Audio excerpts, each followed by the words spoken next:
আসসালামু আলাইকুম, আশা করি সবাই ভালো আছেন। এক্সপার্ট হলিডে 365 এর পক্ষ থেকে সকলকে জানাই অনেক শুভেচ্ছা।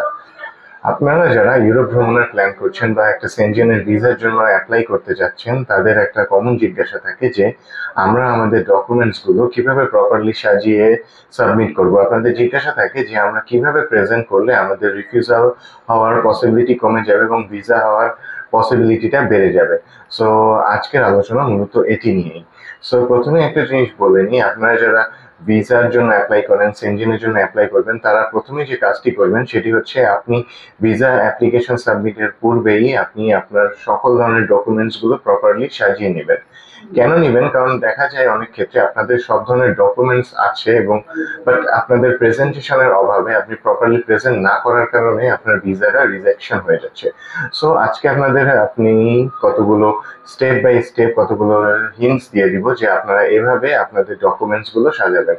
সো প্রথমে যে জিনিসটি আসবে, আপনি যদি বিজনেস করে থাকেন, সো আপনার বিজনেসের trade licence, TIN certificate, tax return, then আপনার লেটার হেড থেকে থাকলে সেটা এবং ভিজিটিং কার্ড, এগুলো সব আপনি একসাথে করে নেবেন। সো দেন আপনি জিনিসটি করবেন, তা আপনি যদি জব করে থাকেন সেক্ষেত্রে জিনিসটি করবেন, আপনার অর্গানাইজেশন থেকে আপনি একটি পে স্লিপ বা আপনার লাস্ট 6 মান্থের স্যালারি স্টেটমেন্ট এটা কালেক্ট করবেন। দেন যে জিনিসটি লাগবে সেটি হচ্ছে আপনার এনওসি। সো এনওসি হচ্ছে নো অবজেকশন সার্টিফিকেট, এটি আপনি কালেক্ট করে নেবেন। সো এগুলো গেল আপনার প্রফেশনাল ডকুমেন্টস, যেগুলো আপনি প্রথমেই সুন্দর করে গুছিয়ে রাখবেন। দেন যে জিনিসটি আসছে সেটি হচ্ছে সব থেকে ইম্পর্টেন্ট, আপনার ফাইন্যান্সিয়াল ডকুমেন্টস গুলো।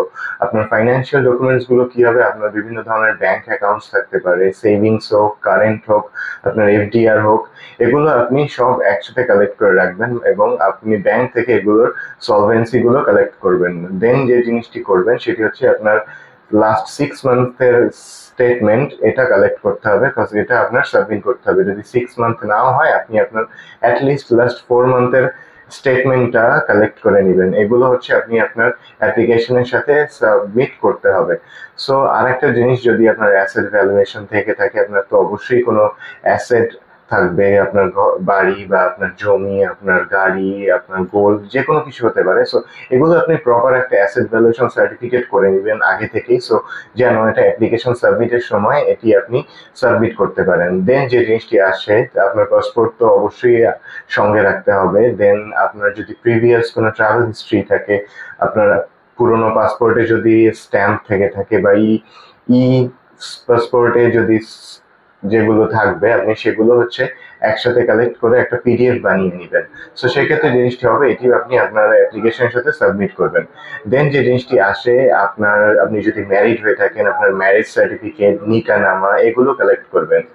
দেন আপনি যদি আপনার ফ্যামিলি সহ অ্যাপ্লাই করে থাকেন, তাহলে বাচ্চাদের স্কুল থেকে বা কলেজ থেকে এনওসি কালেক্ট করতে হবে, তাদের ID card, school ID card, এগুলো সাবমিট করতে হবে। দেন যদি আপনার বাচ্চা একদম ছোট হয়ে থাকে, সেক্ষেত্রে আপনার বার্থ সার্টিফিকেট সেটা আপনার অ্যাপ্লিকেশনের সাথে সাবমিট করে দিতে হবে। এরকম যে জিনিসগুলো আছে, এগুলো হচ্ছে সব আপনার পার্সোনাল ডকুমেন্টস, এগুলো আপনি সুন্দর করে গুছিয়ে কালেক্ট করে অ্যাপ্লিকেশন সময় সাবমিট করবেন। দেন আর একটা ব্যাপার থাকে, সেটা হচ্ছে আপনার অ্যাপ্লিকেশনের সময় একটি কভার লেটার সাবমিট করতে হয়, এটি খুবই গুরুত্বপূর্ণ। সো এটি আপনি গুছিয়ে লেখার চেষ্টা করবেন যেন সুন্দরভাবে সবকিছু এই কভার লেটারের মধ্যে প্রেজেন্ট করতে পারেন। দেন যে জিনিসটি হবে, আপনার হোটেল বুকিং, আপনার রিজার্ভেশন, এয়ার টিকিট রিজার্ভেশন, এগুলো হচ্ছে আপনি এগুলোর কপিগুলো একসাথে গুছিয়ে এগুলো সব একসাথে সাবমিট করবেন।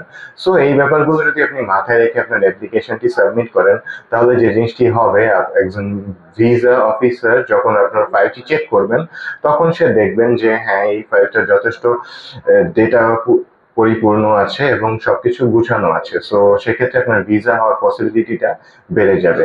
সো আশা করি আপনাদেরকে বুঝাতে পেরেছি যে আপনি আপনার ডকুমেন্টস গুলো কোন ওয়েতে সাজাবেন এবং কোন ওয়েতে সাজালে আপনার ভিসা হওয়ার পসিবিলিটিটা বেড়ে যাবে। সো আজকের আলোচনা এ পর্যন্তই।